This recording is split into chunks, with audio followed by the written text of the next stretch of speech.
విదురునితో కలిసి గాంధారి ధృతరాష్ట్రులు అడవికి వెళ్ళిపోయారు. ధర్మరాజు గురువందనం కోసం పెదతండ్రి మందిరానికి వెళ్ళినప్పుడు వాళ్ళు కనిపించలేదు అతనికి. అప్పుడు ధర్మరాజు సంజయుని అడిగాడు వాళ్ళ గురించి.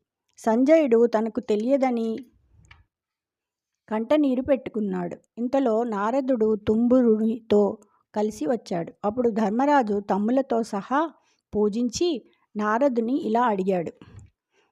అక్కట తల్లిదండ్రులు గృహంబున లేరు మహాత్మ, వారు నీడెక్కడ పోయిరో ఎరుగ, ఎప్పుడు బిడ్డల పేరు గుచ్చితా బొక్కుచునుండు తల్లి ఎటువోయనుకో, విపదంబు రాసికిన్ నిక్కము కర్ణధారుడవు నీవు జగజ్జన పారదర్శనా.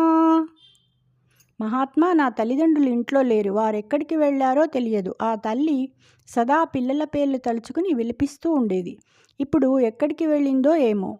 ప్రజలు కష్టాలు తరించడానికి నిజంగా నీవే కర్ణధారుడవు, జగజ్జనుల పరాన్ని దర్శించగలవాడవు.